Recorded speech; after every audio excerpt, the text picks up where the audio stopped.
The auction hammer came down like a gunshot, and Owen Fairfield felt the sound crack straight through his chest. Sold to Mr. Harlan Dooge for $240. Owen stood at the back of the dusty corral, his hat in his hands, his jaw tight as iron, watching the greatest animal he had ever raised in his 31 years on this earth being led away by a stranger's rope. Goliath, his prize Hereford bull, broad-shouldered and red-coated and worth every penny of that $240, disappeared through the gate without looking back. Owen had raised that bull from a calf, had bottle-fed him during a brutal winter when the mother had died 2 days after birth, had talked to him in the dark, in the silence of the barn when loneliness pressed down on a man like a stone slab. Goliath had been more than livestock. He had been the proof that Owen Fairfield could build something from nothing, and now he was gone. Owen put his hat back on his head, pulled the brim low, and walked toward the auction clerk to collect the cash. His boots raised little clouds of dust with every step. The summer of 1882 had been unforgiving in Crockett County, Texas, and the earth had cracked open like old leather, too dry to weep. The clerk counted out the bills without ceremony. Owen folded them carefully, tucked them into the inside pocket of his vest, and turned away from the corral before his expression could betray him to anyone watching. He had made himself a promise 2 weeks ago, standing in the Jasper family barn at dusk, while Rose Jasper tried to hide the fact that she had been crying. He had made the promise quietly to himself, because that was the way Owen Fairfield operated. Quiet decisions, deep commitments.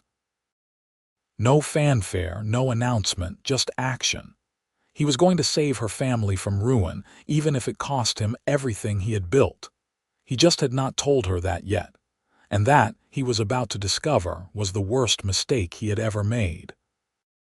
3 weeks before the auction, Owen had been riding the fence line along the northern edge of his property when he heard shouting from the direction of the Jasper homestead, which sat just over the ridge. He had not meant to hear it. He was not the kind of man who went looking for other people's trouble. But the wind was blowing south that afternoon, carrying the words clear and sharp across the dry grass. "You have until the end of the month, Jasper, or I foreclose on every acre, every stick of wood and every blade of grass. You understand me?" Owen had reined his horse in, listened. He recognized the second voice, Victor Crane, the man who held more notes on more properties in Crockett County than any single human being had a right to. Crane was not a banker in the traditional sense. He was something murkier, something that operated in the gray territory between legitimate lending and outright predation. He showed up when families were desperate, offered terms that seemed generous until you read the fine print, and then he waited. He was patient the way a vulture was patient. Owen had sat on his horse for a long moment, staring at the ridge.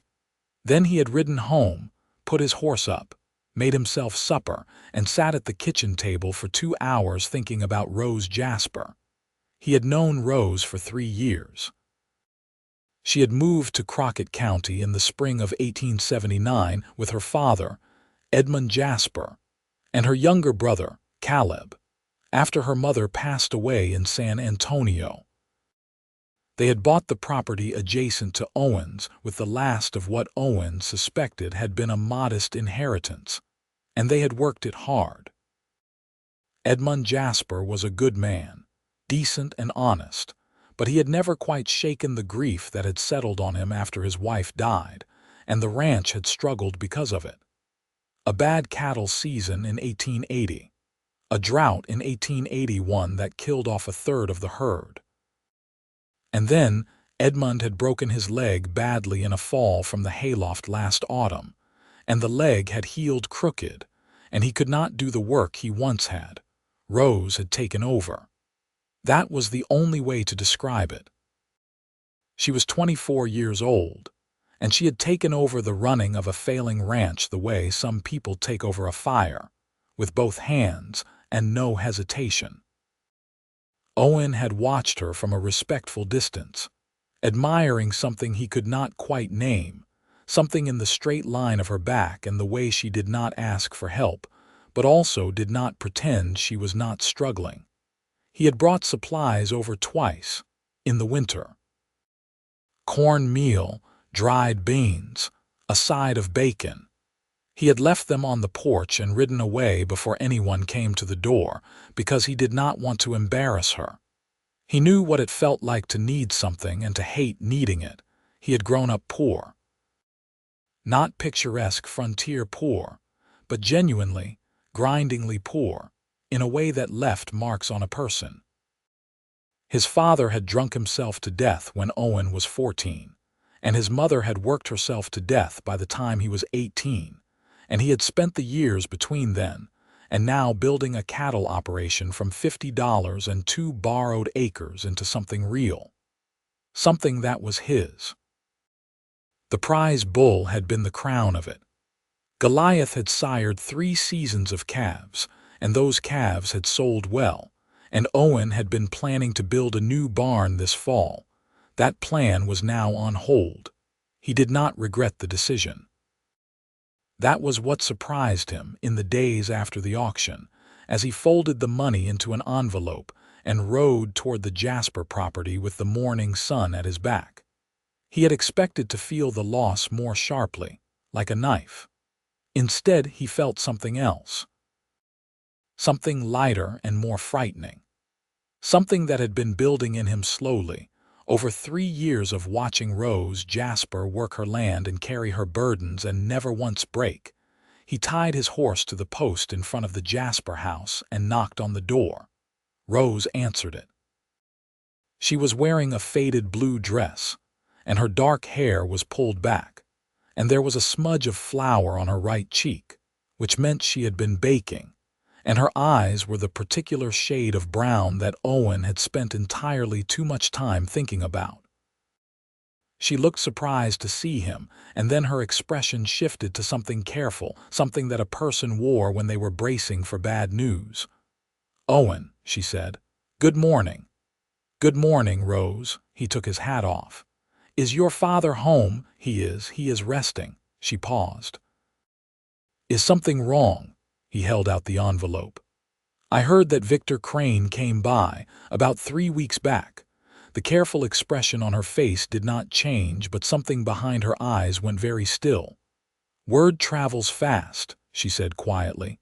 "Sound travels faster when the wind is right." He kept the envelope extended. "I sold Goliath yesterday at the auction in Sanderson. $240. I know it may not cover everything, but I want you to take it." Rose stared at the envelope. She did not take it. A long moment passed, and the morning birds were singing somewhere in the scrub oak, and the silence between them was full of complicated things. "Owen," she said finally, and her voice had gone very low. "Goliath is your prize bull." "He was," Owen agreed. "Now he belongs to Harlan Dooge." She looked up at him, and he could see it happening in her eyes, the thing he had been afraid of but had not figured out how to prevent. He could see her understanding what he had done, and he could see what it was costing her to understand it. "Why would you do that?" she asked. The question was not angry. It was something harder than anger. It was bewildered and raw and almost frightened. "Because you needed the money and I had a way to get it," Owen said. "It is that simple." "It is not simple at all."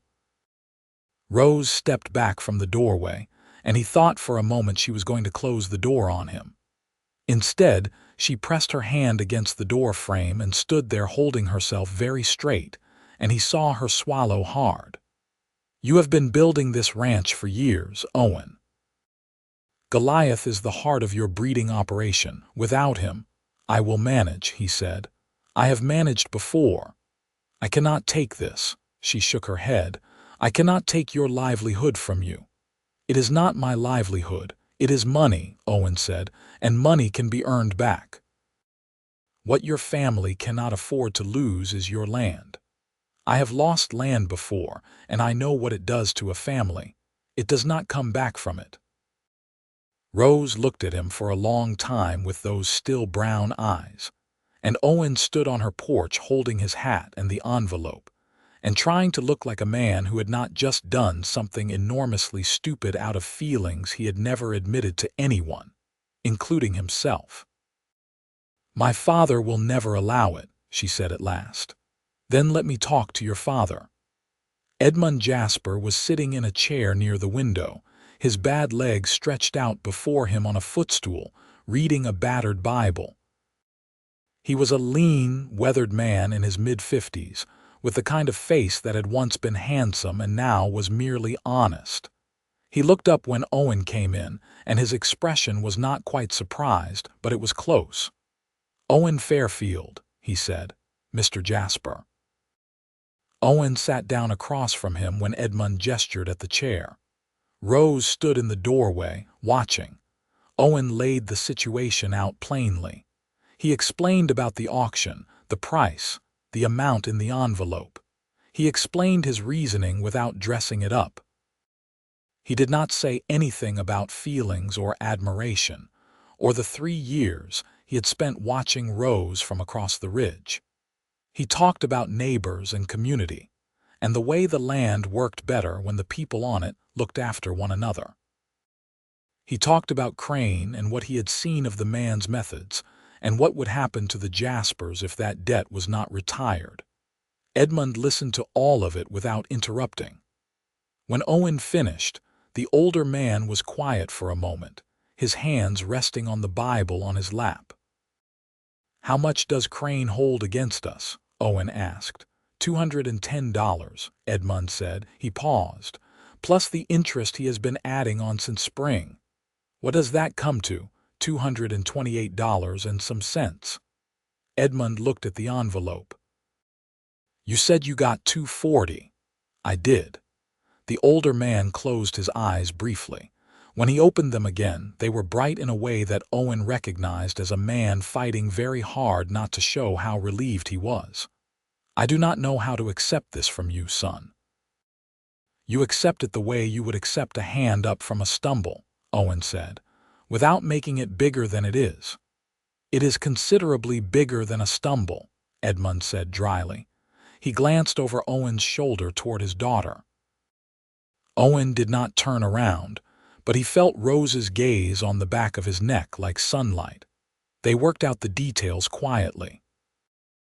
Owen would go with Edmund to Crane's office the following morning and witness the payment, to make certain Crane documented it properly, because the man was not above claiming that a partial payment had been made and restructuring the debt to his advantage.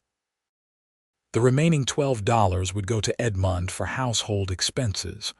Rose had not said a word through any of this. When Owen stood to leave, she followed him to the door, and on the porch she stopped him with a hand on his arm. He turned. She was looking at him with an expression he could not entirely read, but it was not the careful, braced expression she had worn when she opened the door. It was something more open and more frightened. "This is not a favor you can call in," she said quietly. "You know that. You are not the kind of man who does this expecting something in return." "No," he agreed, "I am not." "Then why?" She was still holding his arm, though he was not certain she realized it. "Really, Owen, why?" He looked at her for a moment, at the flower smudge still on her cheek, and the morning light in her dark hair and the question in her eyes that was about more than money.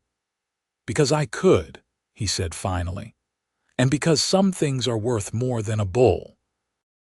He put his hat on and went down the porch steps and untied his horse, and he rode home without looking back, and he sat at his kitchen table that evening in the long summer dark, and thought about the way her hand had felt on his arm, and he did not sleep much at all. The following morning went as planned. Owen rode out with Edmund Jasper in the older man's wagon, slow and deliberate, the bad leg propped up on the seat beside him. Crane's office was in the town of Lerdo Creek, 15 miles east. A tidy little office on the main street that looked respectable enough from the outside to mislead people who did not know better. Victor Crane was in his 40s, a compact, well-dressed man with a carefully trimmed mustache and the kind of eyes that were always calculating something behind whatever expression he chose to put on his face. He stood up when they came in, and his smile was polished and very slightly cold.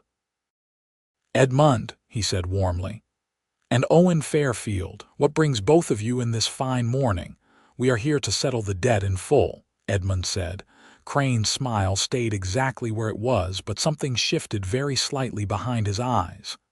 "Is that so?" "It is," Owen said. He placed the envelope on the desk. $228.70, the full amount, principal and interest as of today. Crane looked at the envelope. He did not touch it immediately. Instead, he looked at Owen with a measured expression, the kind of look a man gave when he was recalculating something. "That is generous of you, Fairfield," he said slowly, "taking on a neighbor's burden." "I am not taking on anything," Owen said. "The debt is being paid in full, today. And I am asking you to write a receipt that says so, signed and dated, with the amount and the words paid in full on it." "Of course." Crane's smile stayed pleasant, but it was the pleasantness of a man who had just had something taken from him and was deciding how to feel about it. He counted the money, slowly and carefully, and then he wrote out the receipt, and Owen read it twice before he let Edmund sign anything, because he did not trust Crane to word things in a way that could not be twisted later. When it was done, when the receipt was folded and in Edmund's inside pocket and they were walking back out into the morning sun, Owen felt a weight lift from his shoulders that he had not entirely realized was there. He helped Edmund back up onto the wagon seat and climbed up himself, and they drove back toward the homesteads with the sun climbing higher and the land shimmering in the heat. Edmund was quiet for most of the drive. Then he said, without looking at Owen, "You are in love with my daughter." Owen kept his eyes on the road. "Sir, I am not accusing you of anything," Edmund said mildly. "I am stating an observation. I have been watching you for 3 years, son. I am slow on my feet these days, but my eyes still work." Owen said nothing for a moment. Then he said, "I have not said anything to her." "No, you have not," Edmund agreed, "which is why I am saying something to you." He shifted in his seat, adjusting the bad leg. "Rose has had a very hard few years. She has carried things that no woman her age should have had to carry, and she has done it without complaint, and it has made her careful. Too careful sometimes. She does not trust easily, and she does not let herself want things easily, because she has had to be the one to deny herself things for the sake of this family." He paused. "I am telling you this not to discourage you. I am telling you so that you understand what you are working with." "I appreciate that," Owen said quietly. "She would be furious with me for having this conversation," Edmund added, and there was a hint of wry humor in his voice. "I imagine so," Owen said. "Do not wait too long," Edmund said, and then he did not say anything else about it. Owen thought about that conversation for the rest of the week. He thought about it while he was repairing fence line, and while he was checking on the remaining cattle, and while he sat on the porch in the evenings watching the sun go down over the ridge. He thought about timing and about patience, and about the fact that he had a tendency to wait so long for the right moment that the moment passed him entirely. He also thought about money, because selling Goliath had solved the Jaspers' immediate problem, but it had created a different kind of pressure on his own operation. He had planned to use the bull's breeding fees and the sale of this season's calves to finance the new barn. Without Goliath, the calves this year would be his last from that bloodline for some time. He would have to economize sharply. He could do it, he knew. He had done it before. but it meant a leaner year than he had anticipated. He did not regret it. He reminded himself of this regularly, the way you might remind yourself of something important you were in danger of forgetting. It was Caleb Jasper who came to see him on a Thursday evening about 2 weeks after the crane payment. Caleb was 19 years old, lean and sun-brown and serious in the way that young men became serious when they had had to grow up too fast. He knocked on Owen's door at dusk and stood on the porch with his hat in his hands, looking uncomfortable. "Rose sent me," he said, which was clearly a lie, and Owen let it pass. "She wants to know if you would come to supper Sunday." "I would like that," Owen said. Caleb looked relieved in the way of someone who had been dreading the mission more than the outcome warranted. "She is also making pie," he offered, as if this were additional incentive. "What kind?" Owen asked, keeping his expression straight. "Apple." "She got the apples from the Hendersons." He paused. "She has been in a very strange mood since you came by." "Strange how?" Caleb considered this with the philosophical air of a young man who had not quite figured out women yet, and suspected he was a long way from doing so. "Not bad strange, just quiet. She keeps going out to the porch and staring at your direction." Owen said nothing, but something moved in his chest. "Anyway," Caleb said, pulling his hat back on, "Sunday, noon." "I will be there," Owen said. He spent the days between Thursday and Sunday behaving normally, which was an enormous effort, and he arrived at the Jasper homestead on Sunday precisely at noon, wearing his cleanest shirt and his good boots, which he had polished the night before, and he had brought a jar of honey from his kitchen, because he had bees in the back of his property, and he made more honey than he could use, and bringing nothing seemed rude and bringing something elaborate seemed presumptuous. Rose opened the door, and she had the same flour smudge on her cheek, which he suspected was not from the same session of baking but was simply a regular feature of her Sundays, and she looked at the jar of honey, and at him, and something in her expression shifted into something warmer than he had seen from her before. "Come in," she said. "The supper was good." Edmund sat at the head of the table and ate with the careful deliberateness of a man whose appetite had been returning, and Caleb ate with the unrestrained enthusiasm of a young man who had been working since dawn. And Rose served and sat and occasionally caught Owen's eyes across the table, and then looked away again in a way that was doing very interesting things to his composure. After supper, Caleb and Edmund went to tend to the evening chores, and Rose was washing the dishes and Owen was drying them, because it seemed like the natural thing to do, and they were alone in the kitchen in the warm, golden light of the late afternoon. "I owe you something," Rose said, her hands in the wash basin. "You do not," Owen said. "I owe you the truth at least," she said. She handed him a plate and looked at him steadily. "I have been very angry with you." Owen dried the plate. "I know. I have been angry because what you did was enormous, and you did it without asking me, and you did not give me the chance to refuse or to find another way, and that took something from me." She paused. "My sense of managing my own situation." "I understand that," he said carefully. "I am sorry for the way I did it. I should have spoken to you first." She handed him another plate.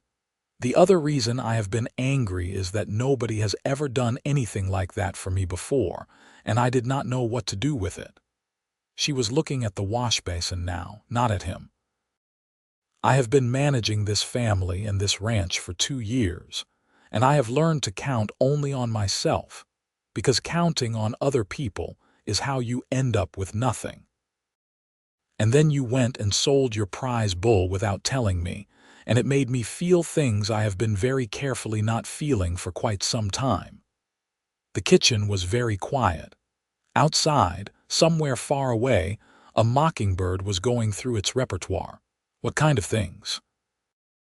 Owen asked, and his voice came out lower than he intended. Rose looked up at him.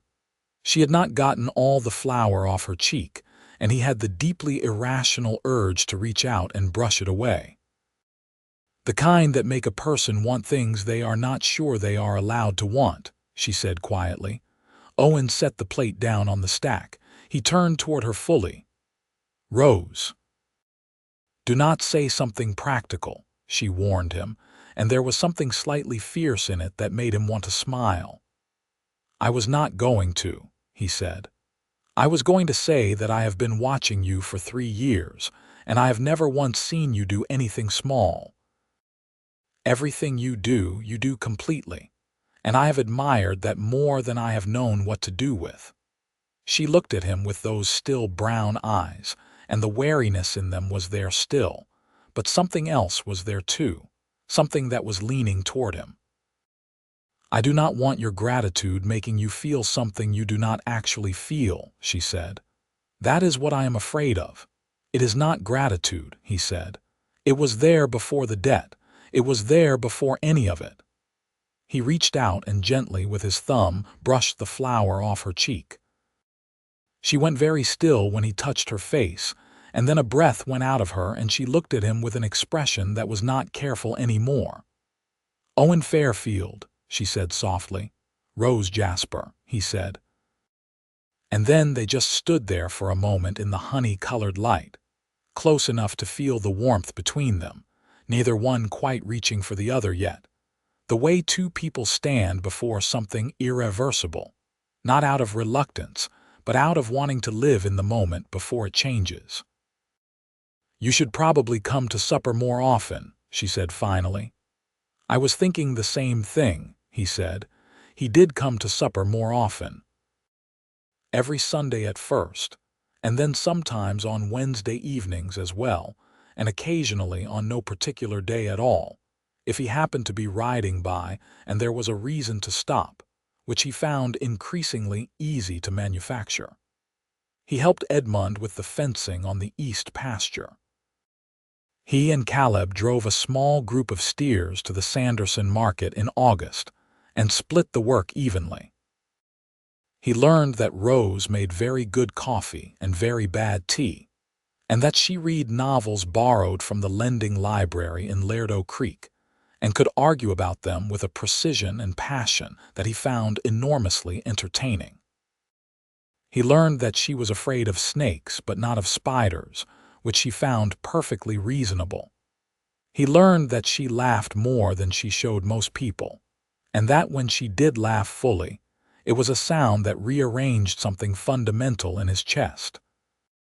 They took a walk along the creek one evening in early September, just the two of them, and the evening was cool for the first time in months, carrying the first hint of the change that was coming in the season, and the water was low from the drought but still moving, catching the last light in flat silver threads.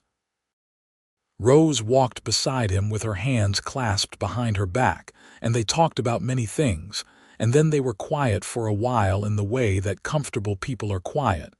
And then Rose said, "Can I ask you something?" "Always," he said. "Are you lonely?" she asked.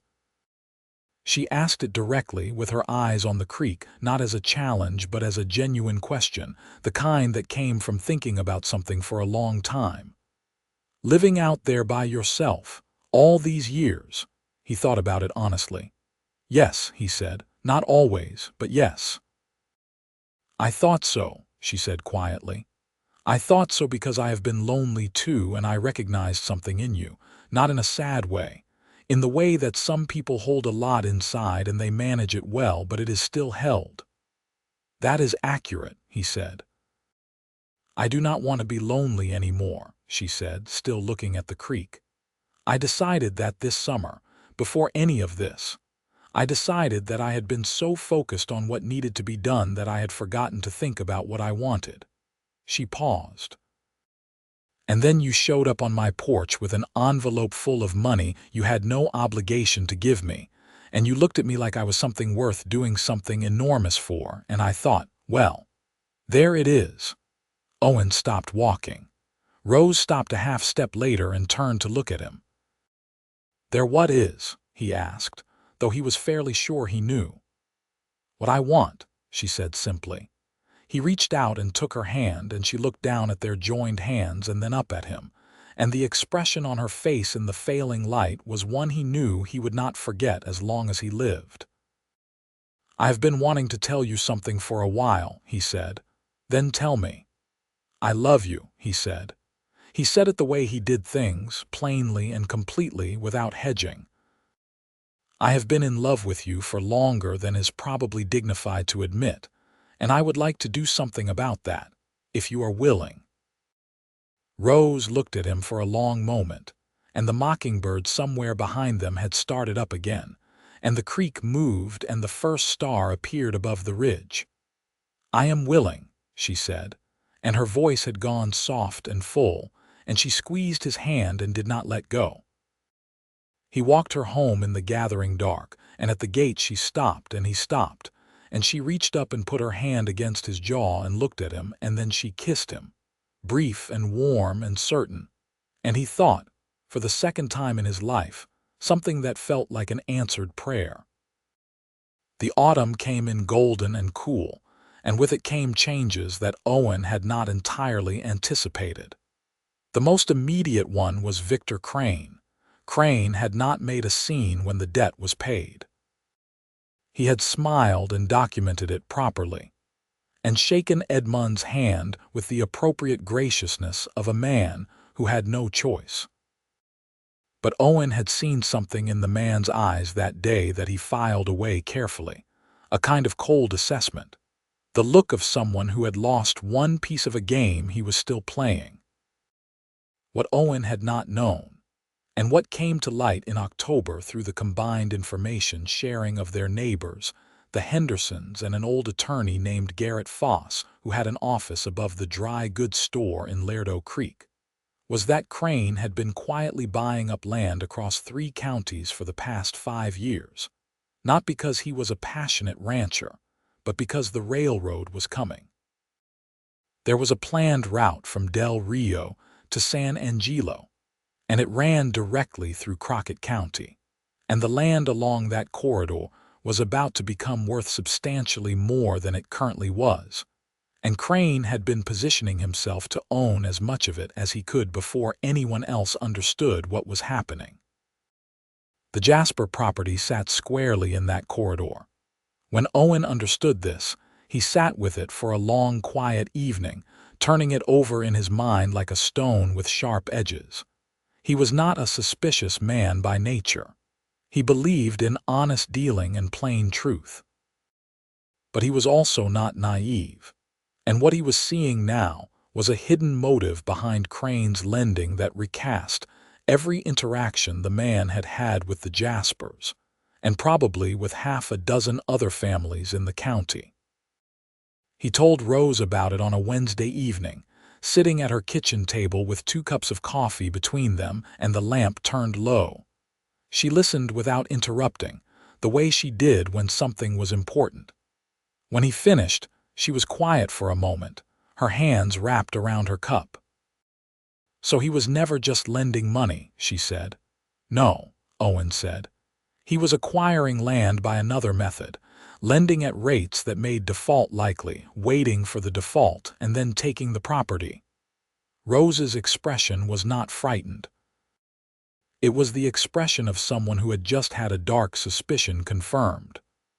"My father thought he was kind," she said quietly. "When Crane came to us, he was so gentle about it, so understanding. He said he knew how hard things had been since my mother died and he wanted to help."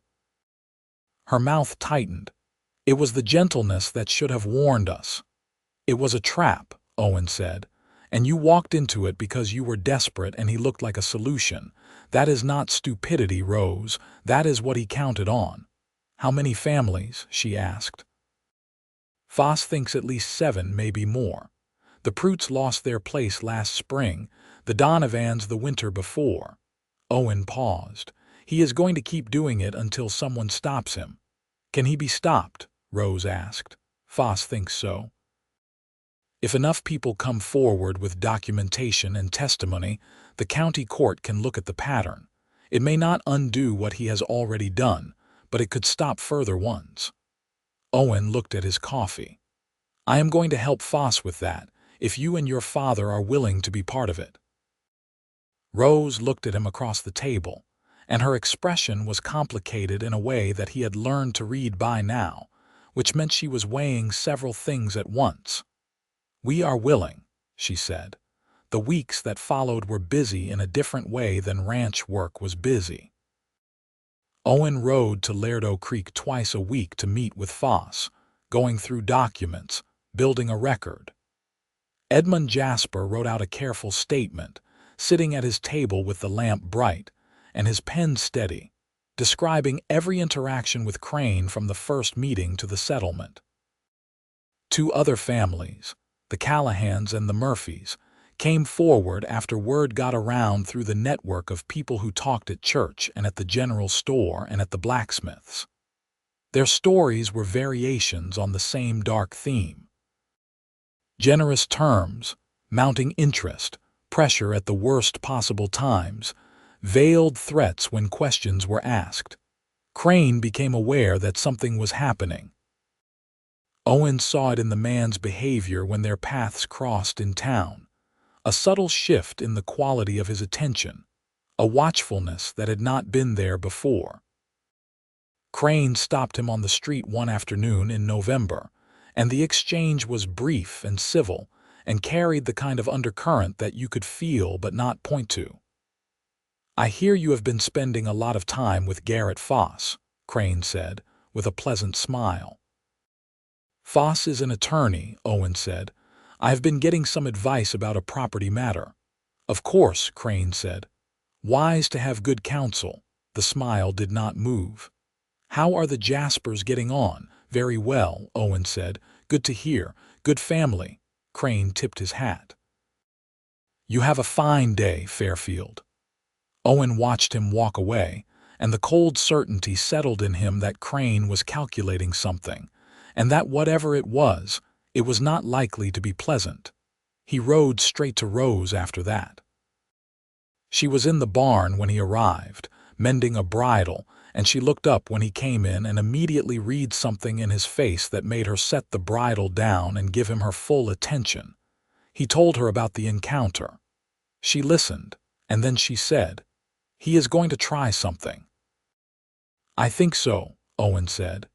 "Then we move faster," she said. That was one of the things he loved about her. She did not spiral. She assessed and then she acted.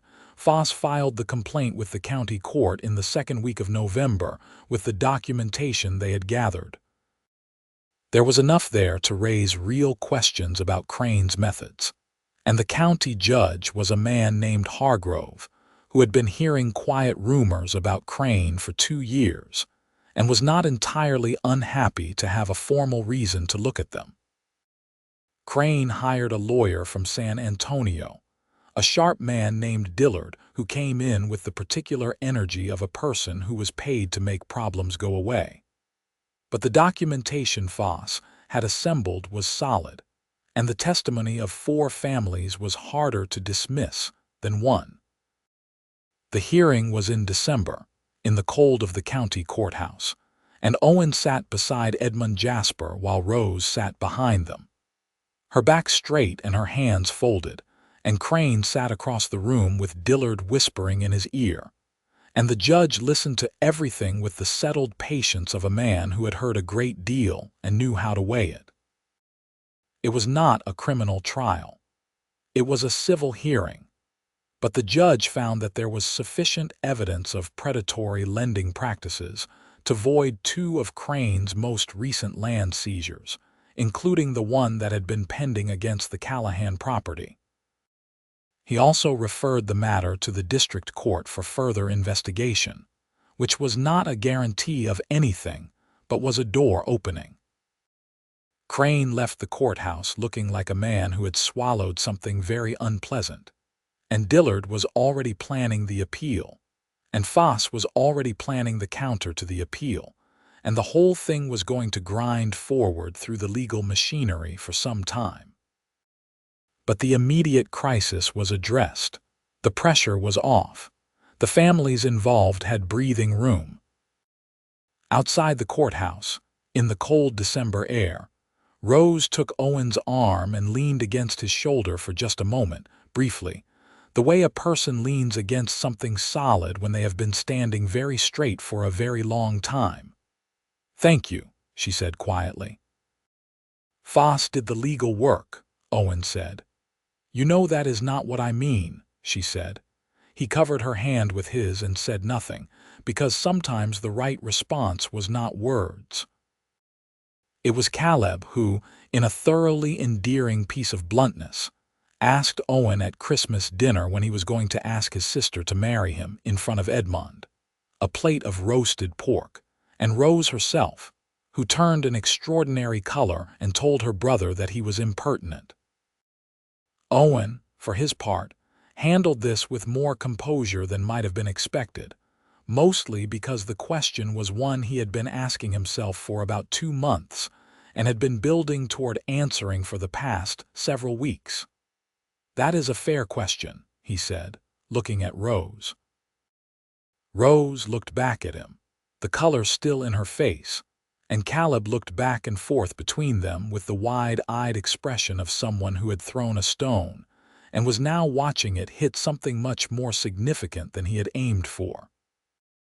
Edmund picked up his fork and said, in the voice of a man enjoying himself, "Perhaps this conversation should not happen at the table." "I agree," Rose said firmly. But that evening, after supper, after Caleb had gone to tend to the animals and Edmund had retired early and diplomatically, Owen and Rose sat on the porch in the cold night air with the stars very bright and very close, the way they got in the Texas winter when the air was clean and dry. "I owe Caleb an apology," Owen said. "He did not say anything wrong," Rose said. "He said something true at the wrong moment." "Or the right moment," Owen said. Rose looked at him. Her breath was a small cloud in the cold.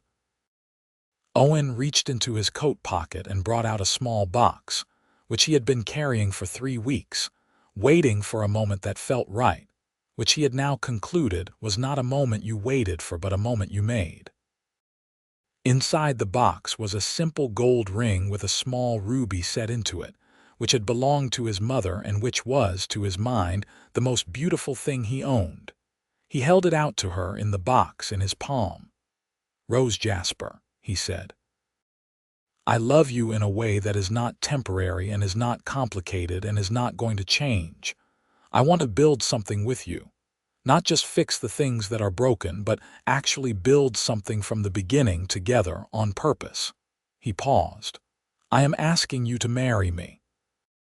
Rose looked at the ring and then at him, and the stars were everywhere above them and the Texas night was cold and clear and full of space, and she pressed both hands over her mouth for a moment, and her eyes were bright. Then she took her hands away and said, "Yes. Yes, Owen. Absolutely yes." And she took the ring from the box with slightly shaking fingers and put it on, and he took her face in both his hands and kissed her properly this time, long and warm and certain, and the night gathered around them like a promise. They were married in February of 1883 in the small white church in Lerdo Creek, on a cold, bright day with a sky so blue it looked painted. Edmund walked Rose down the aisle with the measured dignity of a man whose heart was too full to move fast. Caleb stood up with Owen. The Hendersons came, and the Callahans and Foss and his wife, and a scattering of other neighbors and townspeople who had been watching this particular situation unfold and were pleased to see it arrive here. Rose wore her mother's dress, which she had altered over the course of 2 weeks with a patience and skill that Owen had not quite expected, though by now he probably should have, because she did everything with patience and skill. The dress was ivory, with a high collar and small pearl buttons down the back, and her dark hair was up, with a few strands loose around her face, and she walked toward him looking like someone who had made a decision and meant every word of it. When she reached him, she took his hands and looked at him steadily, and he looked back at her with everything he had, And the minister said the words that had been said in that place many times before and would be said many times after. And they meant them with the particular weight of two people who had come to this point by a long road and knew what they were choosing. Afterward there was food and music in the church hall. Someone had brought a fiddle and someone else had brought a guitar. And the afternoon became unexpectedly festive. People talking and children running and someone's dog getting into the cake. And Owen danced with his wife, who was not a natural dancer but was a determined one, which he found entirely consistent with everything he knew about her. They moved into his house after the wedding, because it was the larger of the two. Rose brought her things in the wagon, her books and her good skillet, and the quilt her mother had made, and the small collection of items that were hers specifically.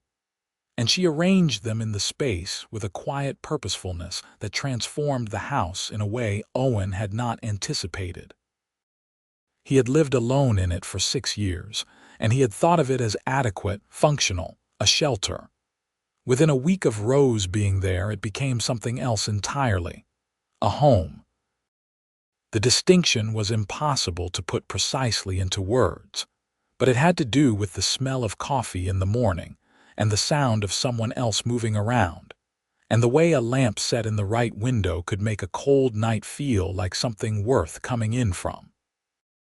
Edmund and Caleb remained on the adjacent property, and the two ranches operated now with the easy collaboration of a single extended family, which made both operations more efficient and made the days considerably less lonely for everyone involved.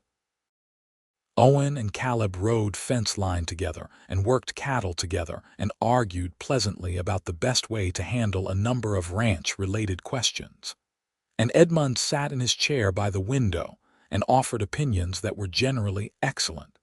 And Rose divided her time between the two houses with the calm authority of someone who had always been the center around which other people orbited, even when she had not known it. The legal proceedings against Crane continued through the spring and into summer. The district court found in favor of the Pruitts, returning their property. Crane's methods were formally adjudicated as usurious and fraudulent, a ruling that Dillard appealed and lost. And by the autumn of 1883, Crane had closed his Lerdo Creek office and moved on to somewhere else, taking his predatory calculations to a different county, a different set of desperate families. Owen felt a cold anger about that, the way the law moved slowly enough for a man like that to simply relocate, rather than face real consequence.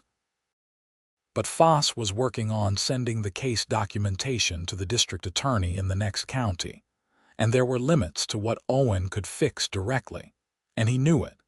He focused on what he could build rather than what he could not undo. In the spring of 1883, with the proceeds from the year's cattle sales and the careful economizing he had done since selling Goliath, Owen began the new barn.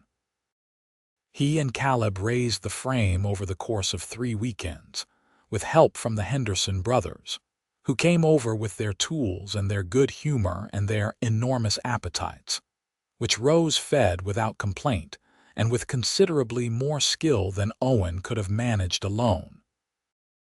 The barn went up solid and straight, and Owen looked at it when it was done with the satisfaction of a man who had built a thing that would outlast him, and Rose stood beside him with her hand in his and said, "It is beautiful." "It is a barn," he said. "A beautiful barn," she said firmly, and kissed him on the shoulder. He had been thinking since the spring about replacing Goliath. Not replacing exactly, because you could not replace a specific animal that had specific qualities and a specific history, but building back what the sale had taken from the breeding operation. He had saved carefully, and he had some money set aside now, and he began asking around, writing letters to ranchers he knew in other parts of Texas, looking for a quality Hereford bull at a price he could manage. The answer came in July from a rancher named Alton in Bixar County, who had a young bull, 18 months old, with exceptional bloodlines, that he was selling because he was reducing his operation. The price was $160, which was within Owen's reach. He and Rose made the trip to Crockett County in the second week of July, a 2-day drive in the wagon, which turned out to be one of the finest 2 days Owen had experienced in recent memory. They camped one night on the road, under a sky full of stars, and Rose proved that she had very good opinions about stars and a complete willingness to argue for them. And they lay on their blankets and looked up and talked until late. And Owen thought, not for the first time, that the best thing about having a person to love was not any single grand moment but the accumulation of ordinary ones. The bowl was good, even better than the description in Alton's letter. He was younger than Goliath, with a different temperament, less settled, more curious. But the conformation was excellent and the bloodlines were strong, and Owen shook Alton's hand and paid him and watched the animal be loaded into the borrowed livestock wagon with the particular satisfaction of a plan coming together. Rose named the bull Ajax. Owen said, "You do not have to name him." Rose said, "I am naming him Ajax." Ajax turned out to be exactly what the operation needed. He was not Goliath, and Owen had made his peace with that, but he was good and strong, and the calves he sired in the seasons that followed were excellent, and the Fairfield cattle operation began to grow again. In the autumn of 1883, Rose told Owen she was expecting their first child. She told him in the evening in the kitchen, with the same directness she brought to everything, and he stood there for a moment with a dish in his hand and just looked at her. And then he set the dish down very carefully on the table and crossed the kitchen in 3 strides and held her, and neither of them said anything for a while, because the moment was full enough already. Edmund, when told, cried without apparent embarrassment, which was the most open Owen had ever seen the older man, and which Rose handled with the gentle practicality of a woman who loved her father and understood him. Caleb said, "I am going to be the best uncle in Crockett County," with such complete certainty that everyone laughed. The pregnancy changed the rhythm of things in ways that Owen paid very close attention to. Rose was well through most of it, not prone to the severe illness that some women experienced, though she was tired in ways she was not accustomed to being tired, and she had strong opinions about what she could and could not eat, and she had an occasional temper in the second trimester that Owen had been briefed about by Edmund, who had lived through the same experience with his late wife, and who offered this information with the look of a man passing on survival knowledge. Owen learned to navigate it with the patience he had developed over years of working with animals, which was to say, calmly, without reaction, with a steady presence that communicated that nothing was wrong. This approach worked very well, and he filed it away as a general principle. The baby came in April of 1884, in the middle of a night when the storms were moving through from the west, and the air smelled like rain on dry earth. It was a long labor, and Owen sat outside the door with Edmund and Caleb and the Henderson brothers' wife Martha, who had come to help, and waited through the hours with the particular agony of a person who wants to do something and has nothing to do. At just past 3 in the morning, Martha came to the door and told him he had a son. He went in to Rose, who was exhausted and fierce and radiant in the way that Owen had not had a framework for until this moment, and she handed him the baby, and the baby was red-faced and small and apparently outraged by the general situation, and Owen held him and looked at Rose and said, in a voice that came out considerably less steady than he intended, "He is perfect." "He is very loud," Rose said, with the fond pragmatism that he loved. They named the boy Edmund after his grandfather but called him Ned, which suited him better. Ned turned out to be a child of considerable personality from the earliest days, curious and loud and determinedly physical, into everything the moment he could move independently. Following Owen around the property from an age that seemed far too young for the distances involved, fascinated by the horses and the cattle and the tools and the structure of every single thing he encountered. Edmund Sr. sat in his good chair and watched his grandson with an expression of pure contentment that Owen found, in a way he did not have words for, deeply healing. The older man had carried a weight of sadness since his wife's death that had never quite left him, even in good times. But watching Ned toddle around the yard and get into the flower beds and interrogate the chickens with a 2-year-old's absolute conviction that they had things to tell him, Edmund's face went smooth and free, and he laughed more than Owen had ever heard him laugh. Life moved the way life does when it is working right, with the satisfying regularity of good seasons and hard work, and the small daily accumulations of a family growing into itself. In 1886, Rose was expecting again.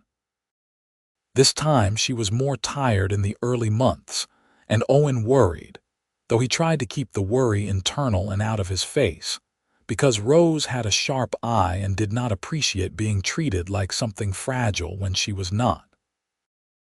"I am fine," she told him one morning when she caught him watching her with what he apparently failed to disguise as anything other than anxious attention.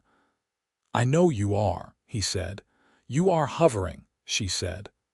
"I am standing in my own kitchen," he said mildly. "You are hovering in your own kitchen," she said, which is both redundant and unnecessary. He went out to the barn to give her space and came back an hour later to find that she had made him a cup of coffee and left it on the table with a note that said, in her neat handwriting, "Stop worrying. I love you." He kept that note for years. The second child was a girl born in February of 1887, with her mother's eyes and her father's stubbornness, which became apparent almost immediately. They named her Clara, and she arrived into the world with considerably more calm than Ned had, and proceeded to disrupt it in entirely different ways, being the kind of quiet, watchful child who stored everything up and deployed it at unexpected moments. Ned adored her with an intensity that was sometimes alarming. He was 3 when she was born, and had been primed by Rose for the arrival with an explanatory thoroughness that had left him determined to be important to the process. He appointed himself her guardian from the first day, and this appointment he took entirely seriously, which meant that Clara grew up with a large, devoted, occasionally overbearing older brother who would have walked through fire for her, and also could not let her do anything by herself, which she eventually found intolerable and told him so. And the resulting arguments were some of the most entertaining things Owen had ever witnessed. Caleb, true to his word, was an excellent uncle. He had grown from the serious 19-year-old Owen had first known into a steady, capable young man of 24, and he had recently begun courting a woman named Nora, who worked at the lending library in Lerdo Creek, and had opinions about books that Rose found deeply congenial. They were married in the spring of 1887, in the same white church where Owen and Rose had married, and Nora moved to the Jasper property, and the extended family grew in a direction that everyone found pleasing. Edmund passed away in the winter of 1888. He had not been ill in any dramatic way, nothing acute, nothing that announced itself. He had simply been slowing, in the way of a man in his late 50s who had worked hard all his life and had carried a great deal of grief and had known more loss than was fair. One morning in December, he did not come down to breakfast, and Nora went to check on him and found him peaceful in his bed, with his Bible on the table beside him. The grief was real, and it was large, and Owen did not try to minimize it for anyone, including himself. Edmund had been the closest thing to a father he had had since childhood, and the loss of him was the kind that reshaped things permanently. The way land was reshaped after a flood, different afterward, but not lesser. Rose grieved with the same directness she brought to everything. She cried, without apology, and she organized the funeral with complete competence, and she sat with her father's Bible for many evenings over the following weeks, and was sometimes quiet, and sometimes wanted to talk about him, and both of those things Owen gave her without condition. Ned, at 4 years old, understood that his grandfather was gone in the way that 4-year-olds understand permanent things, with a grief that was real but not yet complex, and he asked questions that were honest and sometimes very difficult to answer.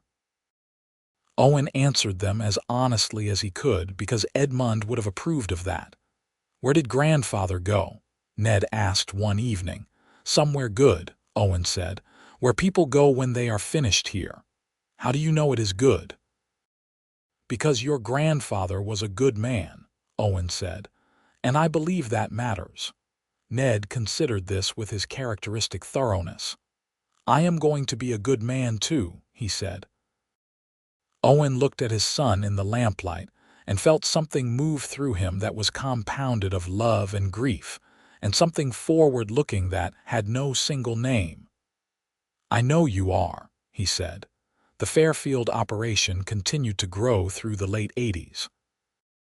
Owen bought an adjacent parcel in 1888, when a family named Pearson sold out and moved to California, which expanded his grazing land by a third. He and Caleb worked the combined Fairfield-Jasper operation as a partnership that had never been formally written down, but was absolutely solid in practice, the way things between decent men often were. Ajax sired several seasons of excellent calves, and was eventually retired to pasture with the dignity his career warranted. Owen brought in 2 younger bulls in the early 90s, continuing to build the bloodlines carefully. There was a third child in 1890, another boy whom they named Henry, who was from the first day of his life a creature of pure sunshine and sociability, so different in temperament from both Ned's intensity and Clara's watchfulness that Owen used to look at him and marvel that 3 people raised in the same house could be so entirely themselves. Henry talked to everyone, charmed everyone, made friends with complete ease and kept them without apparent effort, and was by 8 years old the person that both his older siblings brought their problems to, which said something remarkable about him. Owen watched his family with a sustained gratitude that he tried not to take for granted, because he had seen what life looked like when things went wrong, and he knew that what he had was not inevitable.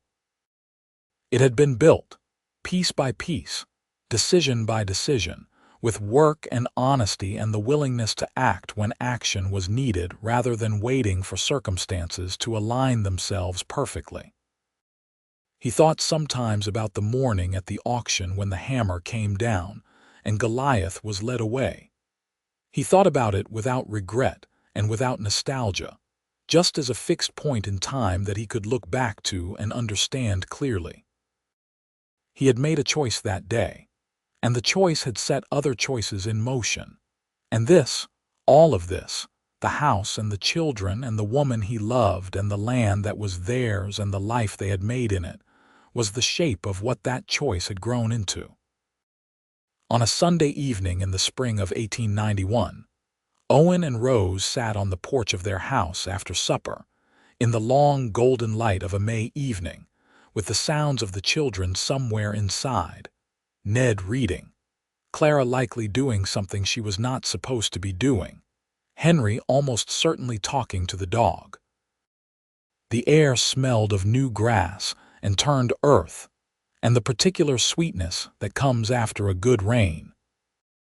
Rose had a shawl around her shoulders and her feet up on the railing, and she was reading one of her books, and Owen was watching the light change on the ridge, which was something he had done for years and did not get tired of. "What are you thinking about?" Rose asked without looking up from her book. Ajax, he said. She looked up. You are thinking about the bull, the original one, Goliath. He watched the ridge. I was thinking about the auction, the day I sold him. Rose set her book down on her lap. I think about that day too sometimes, she said. What do you think about it? She was quiet for a moment. I think about opening the door and seeing you standing there with that envelope, and how I felt two things at exactly the same time that were completely contradictory. She paused. I was furious that you had done something so enormous without asking me, and I was terrified that I was going to fall in love with you for it. Were you already? Owen asked. Rose considered this with the intellectual honesty she applied to everything. I had been carefully not noticing how I felt about you for about a year, she said, which is its own kind of answer. Owen looked at her, at the lines of her face that he knew by heart now, the particular way the light fell on her dark hair, which had some gray in it now at the temples, which she had strong opinions about whenever anyone mentioned it, though his own position was that it was extraordinary and he would defend that position at length. I would do it again, he said simply. Sell him. If I were standing back at that auction, knowing everything I know now, I would make exactly the same choice. Rose looked at him with the expression that was his, specifically his, the one she reserved for moments that landed in the part of her that she did not show casually, and she reached across the space between their chairs and took his hand. So would I, she said softly. I would choose all of it. The debt and the shame and the fear, and showing up at a neighbor's auction and watching him sell his prize bull and not knowing why, and then having him show up on my porch looking at me like I was something worth doing something enormous for. She shook her head slightly.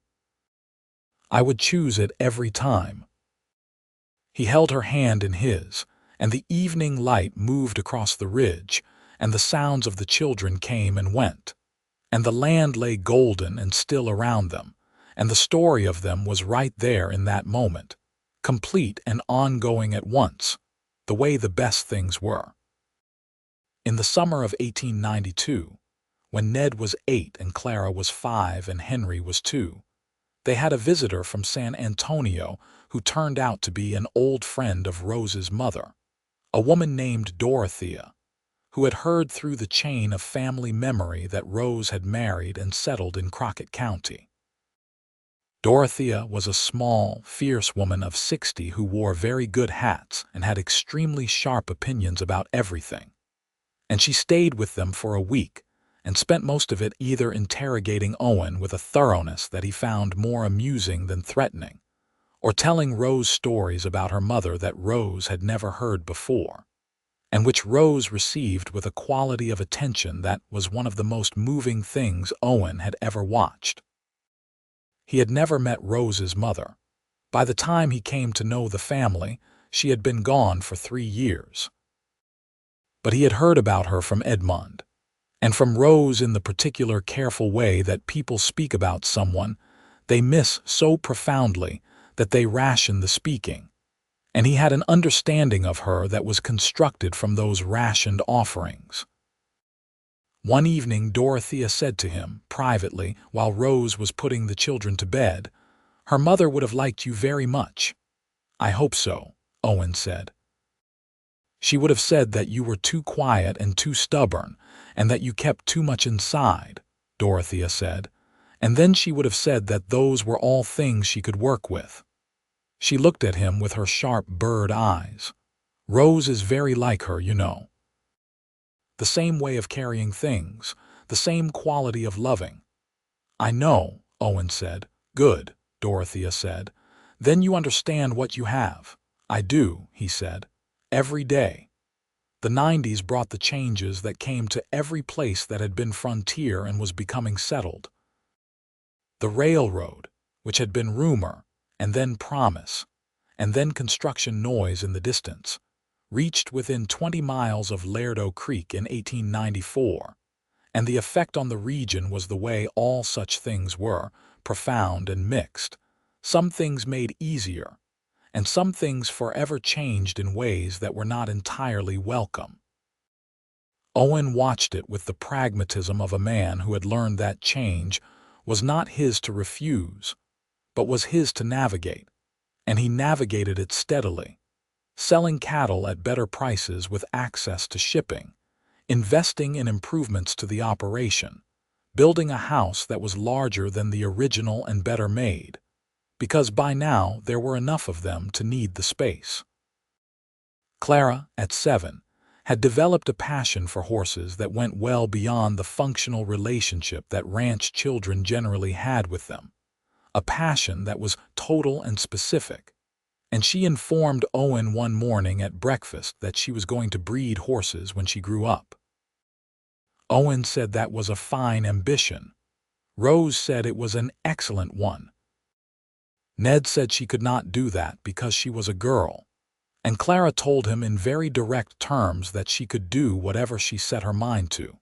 And Rose and Owen exchanged a look across the table that contained, in its entirety, their shared understanding of who Clara was and who she was going to be. "She is right," Owen told Ned. Ned looked at his father, at his sister, reconsidered. "Fine," he said, with the air of someone making a significant concession. Henry, who was 4 and had been watching this exchange with round eyes, said, "I want to breed dogs," and everyone laughed, and the morning moved on. In 1896, Caleb and Nora had their first child, a boy they named Edmund, after Caleb's father, and the two families celebrated with the easy warmth of people who had been living adjacent and intertwined for long enough that the celebrations were the same celebrations. Owen had, in those years, developed the habit of riding out alone in the early morning, before breakfast and before the day's work properly began, just himself and a horse and the land in the pre-dawn light. It was the time he thought most clearly, in that particular quality of stillness that existed between night and full morning, when the world had not yet committed itself to the day's business. He thought about the cattle and the land and the finances and the practical dimensions of his life. He thought about his children and what kind of people they were becoming. He thought about Rose with a steadiness that had not diminished in 13 years of marriage, but had instead changed quality, from the sharp wanting of the early years to something deeper and more structural, the way a building settles into its foundation. He thought sometimes about the arc of things, about what a life looked like when you laid it out and traced its shape. He had come from nothing and built something, and the something had grown in directions he had not anticipated, and the person at the center of all of it was a woman who had been a stranger to him once and was now as necessary as oxygen. He had sold a bull to pay off her family's debt, and it was the best investment he had ever made, not because of what it had returned to him in any material sense, but because it had been the act that made everything else possible, the honest expression of what he valued. The choice that said, without saying it out loud, "Here is what I believe is worth something. Here is what I am willing to give up for it," and everything that followed had proved the choice right.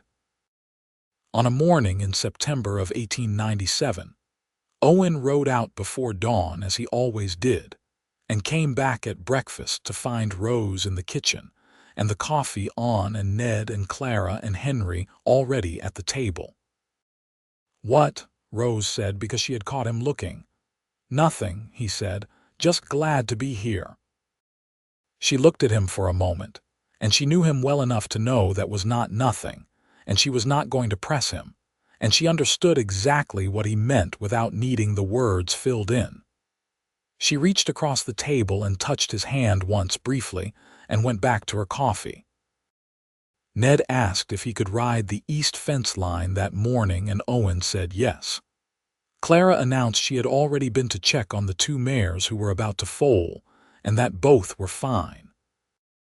Henry said he had found a very large spider in the woodpile and had named it, and was summarily told by Clara that he should not name spiders.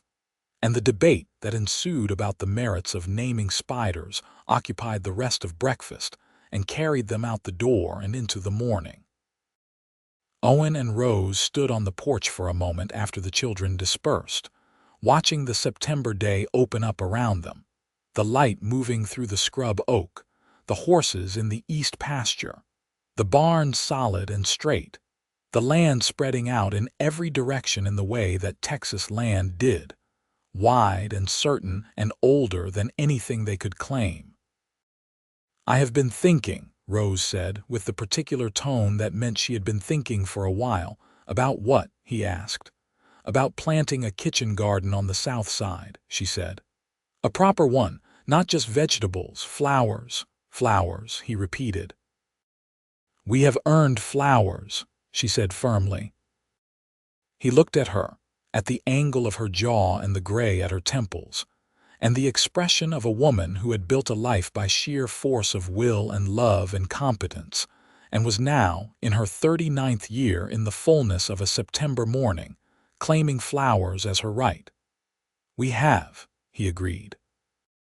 They planted the garden the following week, the two of them, on a Saturday afternoon when Ned had taken his brother fishing, and Clara was in the paddock with her mares. That same May, Rose told him she was expecting again.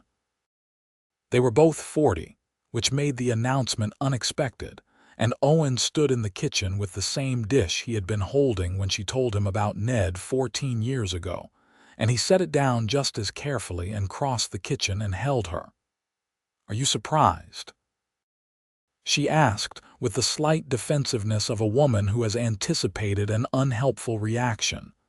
"Enormously," he said. "And glad," he added quickly, because her expression was doing something complicated. "You are sure?" she asked. "Rose," he said. "I have never been more sure of anything in my life." She pressed her face against his shoulder for a moment, and then she straightened up and picked up his dish from the table and handed it back to him, because the dishes still needed doing, and that was Rose. The children's reactions were layered and specific. Ned, now 15, was cautiously pleased in the way of a teenager who is not entirely sure how to feel about things that change the established order. Clara, 12, was immediately and practically engaged with the logistics of it. Henry, 9, said without hesitation, "I hope it is a boy so I can teach him things," which Ned pointed out was rich coming from Henry, who could not do half the things he claimed to be able to do, which led to an argument that occupied them for the rest of the evening. The baby came in January of 1899, in the first cold week of a new century turning on the horizon, and it was a boy, which Henry greeted with such complete satisfaction that everyone laughed despite themselves. They named him James, after no one in particular, just because it suited him. And James turned out to be the most purely serene human being the Fairfield family had ever produced, a quality that stood in such complete contrast to his siblings' various intensities that Rose said, with great affection, that he must have been born with all the peace they had left over. The house was full in ways that Owen had not expected at 40, and he did not find it overwhelming but rather deeply right, as though the life had expanded to fill its proper dimensions at last. Ned, at 18, was becoming the rancher he had always been going to be, working alongside Owen with a capability that was no longer that of a boy learning but of a young man who understood the work and loved it. He had Edmund Jasper's seriousness and Rose's directness, and something of his own that Owen recognized as specifically Ned, a combination of patience and stubbornness that would serve him well for a lifetime. Clara, at 16, had her horses and her plans and the absolute conviction of a young woman who knows what she wants and intends to have it. She had already begun to establish a small breeding program with 2 mares Owen had bought her for her 15th birthday, and she kept meticulous records and read everything she could find about bloodlines and conformation, and had written 2 letters to a renowned horse breeder in Kentucky that had received responses of genuine respect. Henry, at 12, was exactly what he had always been, socially gifted and sunshine-natured and broadly interested in everything, which Owen suspected would serve him in ways that were not yet visible. And James slept and observed and grew with the tranquil certainty of a person who was going to be fine.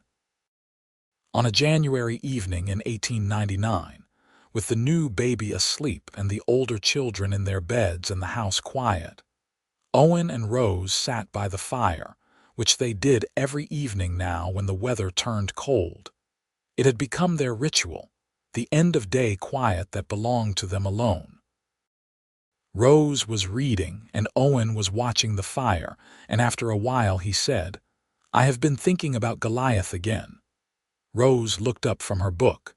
"You think about that bull more than any man should think about a bull," she said, with the dry affection of a woman who had heard this before. "I think about what was behind it," Owen said, "not the bull specifically, the choice." She set her book down and looked at him properly. "I was so afraid that morning," he said, "at the auction, not about the bull particularly, about whether it was going to be enough. Whether it was the right thing, whether you were going to think," he stopped. "What?" Rose asked quietly.